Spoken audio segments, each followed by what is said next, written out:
And welcome back. You're watching KTN Business Today, and we still have that interesting conversation around digital humanitarian responses.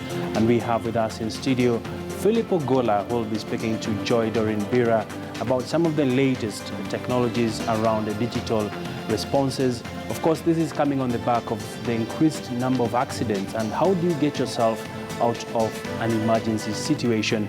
Joy Doreen Bira, over to you.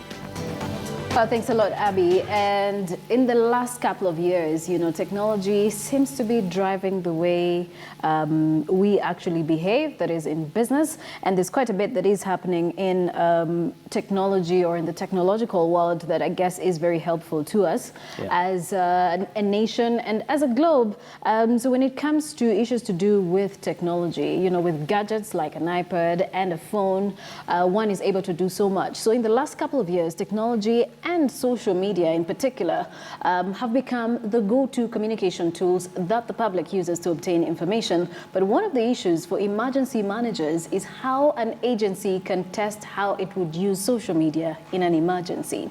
And tech companies like Ushahidi are leveraging on tweets and issuing of updates on Facebook to crowdsource information and run campaigns and or create awareness for emergencies and call for relief response, even in times of emergencies. But emergency management firms are seeking to provide a way for agencies to test their social media and public outreach practices through the use of training tools. And joining us now to help us understand technology for good or digital humanitarianism is Philip Ogola, the founder for Digital Humanitarian. Thank you so much for joining us. Thanks. A lot of people don't seem to understand tech for good or social for good.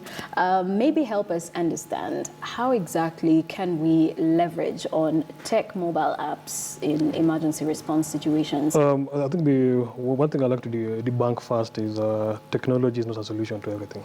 There has to be a human. There has to be a human element. A human face, yeah. We can't automate emergency response. So I mean, the digital space, to be more precise, social media provides verification tool. But actual humans have to make sense of that data because there's a lot of data being collected. But how do you make sense of that?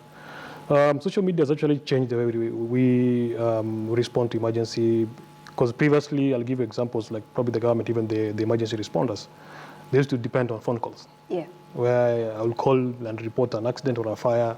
Verification was very, very hard. And nowadays we have tools which can actually geolocate an area and actually pick Facebook tweets, Instagram tweets, and even people can actually send SMS. And everything actually be traced to the exact location of where you are. So the digital space can actually now giving emergency responders, you can actually have a situational analysis before you even respond. Previously it was quite hectic for them to actually find the place, even dispatch a team. I remember way back we responded to some incident, we had to figure back and forth to get the exact location. But now with the emergence of technology, you can actually tell the number of injured, the impact, and the kind of need on the ground before even dispatch a team. All right. So what we're having today in Kenya, for instance, we have all our young developers concentrating much more on fintech applications or fintech technologies as revenue-generating, softwares. But then there's not much that's happening on the tech for good besides Ushahidi's crowdsourcing, websites and technologies. There's not much that's happening on that front. How do we encourage more young people, or techies for that matter, to develop technologies for good? I think it's not more of tech, it's more of a culture change. I think as a society, as a country, we need to now move with times. I think we know the power of digital, the power of tech in terms of in emergency response. Yeah.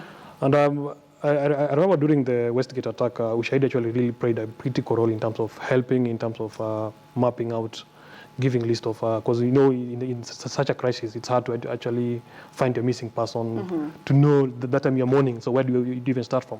So I think I wouldn't say it's more of money driven, I'd say it's more of a culture change, because the solutions are there. All right. Is it that the tech for good applications are not that selling, and so there are very few that have been developed, or? No, it's like I said, it's more of we have a rigid mindset. We're not warming up to technology, and I think as a country we've not warmed up. Yeah, it's quite sad that Ushahidi is being demoed, like even in the US elections, and yet here we find that guys still don't even know they like. All right, but now of course there's that bit, just like you've mentioned, there's Ushahidi, but now there's the creation of something unique that is lacking amongst our techies. You know, you find that they're just duplicating applications that are already in the market. So how best can we create applications that can deal with current problems in a country like Kenya? I think I'll challenge probably the government, even the emergency responders, to actually have like a hackathon or an incubation where you give a problem and they actually find a solution.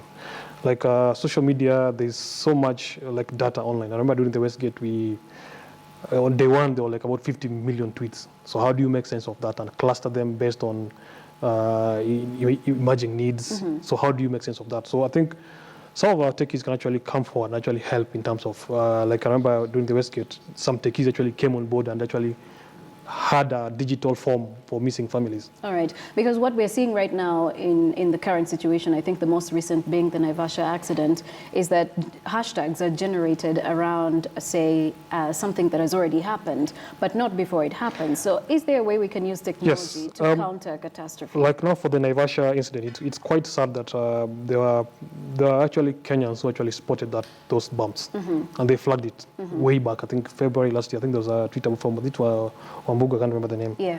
So this is how the government is, which we're actually not using even the emergency responders.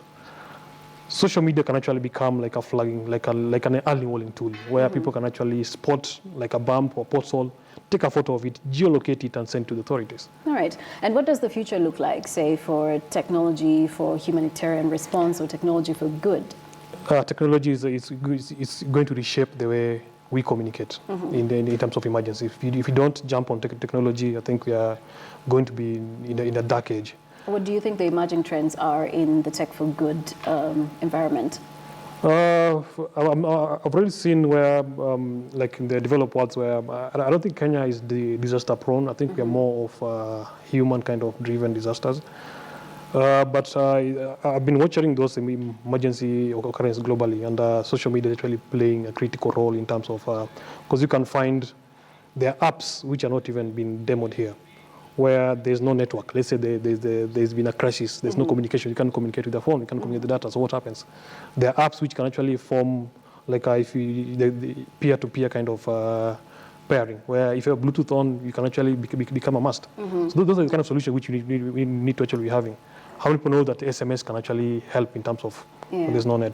So to me, I think it's more of culture change, and in terms of having more of the techie team actually giving more like a leadway to these agencies. All right. Well, thank you so much, Philip.